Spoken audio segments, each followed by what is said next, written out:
Kaj je s položajem ženske in kakšna je rešitev za ženske?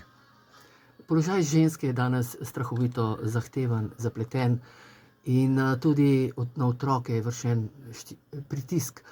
In glejte, koliko nenaravnosti je. Ženska pa pripada naravi, pripada neki lepoti, neki nežnosti in neki tudi odprtosti, ki ni zlagana in podobno, ampak danes ženske še vedno živijo v neki zlaganosti in enostavno tudi v nekih kapricah in ne morejo še se stopiti iz tega, ampak bodo pač morale. In takoj, ko bodo to delale bolj masovno, kot se že sicer dogaja, ko bodo začele sprejemati lepoto tega sveta v svojem partnerju, v otrocih, takrat se bo nekaj zgodilo. Njihovi partnerji bodo zažareli, njihovi otroci bodo tudi bolj žareči kot sicer in potem se vrača zadovoljstvo in spoznale bodo, da so dejansko še vedno velike matere, samo na nek drug način. Izstopati morajo iz svojih kapric, kot rečeno, in iz neke ozkosti gledanja na svet. Niso same.